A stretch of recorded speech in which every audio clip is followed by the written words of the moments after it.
بسم الله الرحمن الرحيم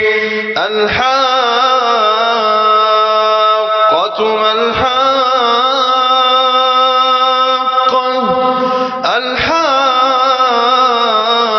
الحاقة ما الحاقة وما أدراك ما الحاقة وما أدراك ما الحاقة كذبت ثمود وعاد بالقارعة فأما ثمود فأهلكوا بالطاغية وأما عاد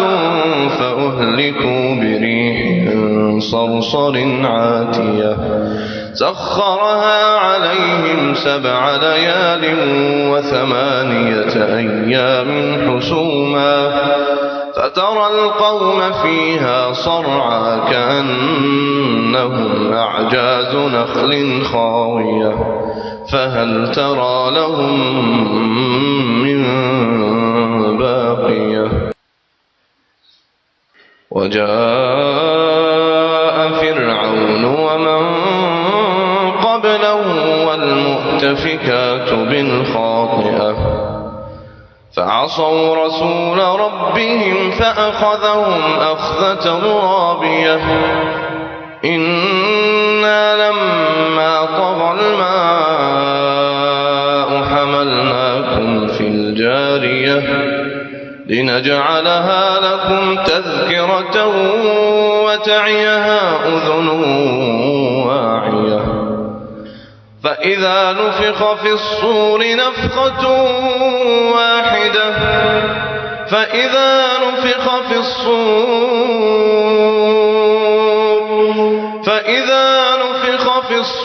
نفخة واحدة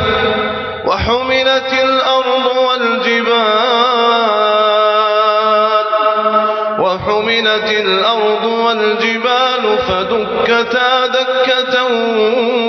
واحدة فيومئذ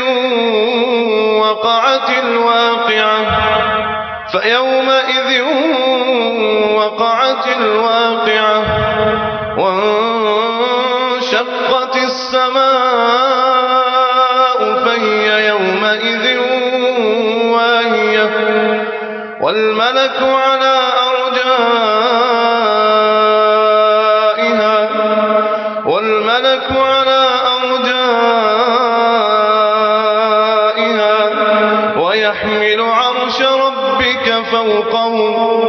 ويحمل عرش ربك فوقهم يومئذ 8 يومئذ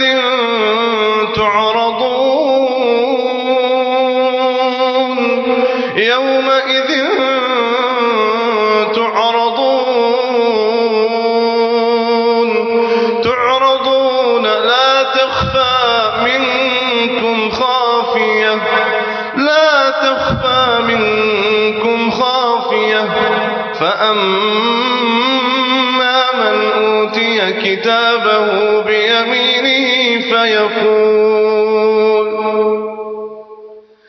فيقول هاؤم اقرءوا كتابيه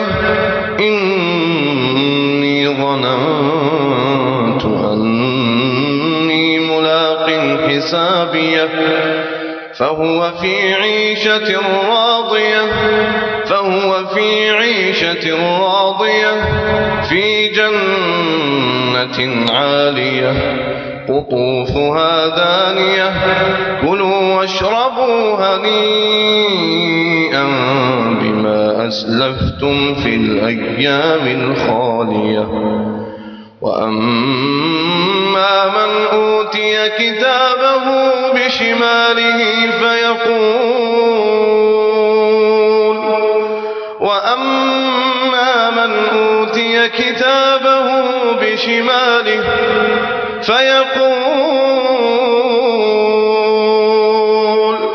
فيقول يا ليتني لم أوت كتابيه فيقول ليتني لم أوت كتابيه ولم أدر ما حسابيه يا ليتها كانت القاضية ما أغنى عني ماليه هلك عني سلطانيه خذوه فغلوه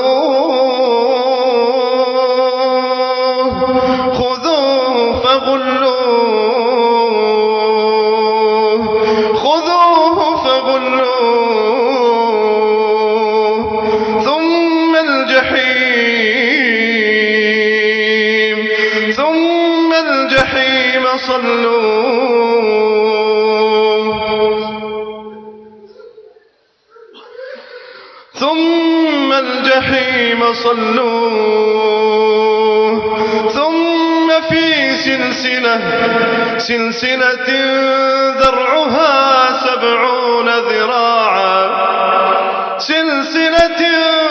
ذرعها 70 ذراعا فاسلكوه خذوه فغلوه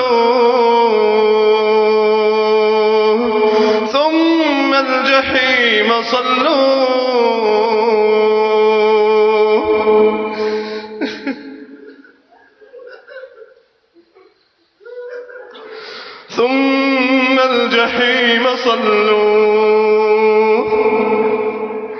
ثم في سلسلة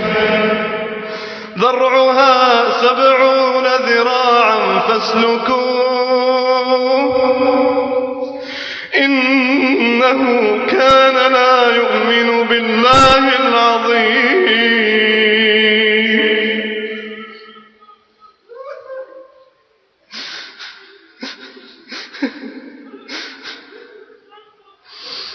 إنه كان لا يؤمن بالله العظيم ولا يحض على طعام المسكين فليس له اليوم هاهنا حميم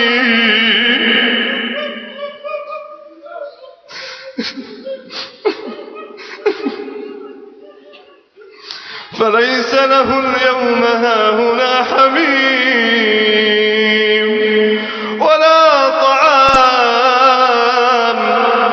ولا طعام إلا من غسلين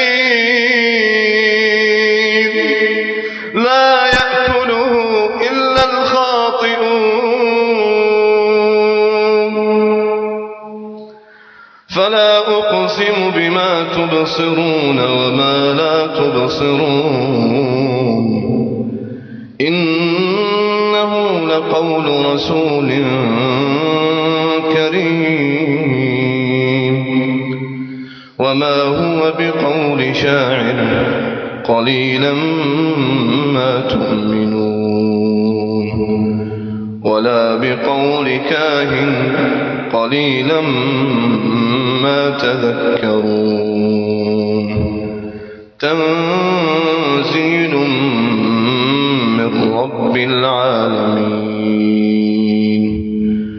ولو تقول علينا بعض الأقاويل لأخذنا منه باليمين ثم لقطعنا منه الوتين فما منكم من أحد عنه حاجزين وإنه لتذكرة للمتقين وإنا لنعلم أن منكم مكذبين وإنه لحسرة على الكافرين وإنه لحق اليقين فسبح باسم ربك العظيم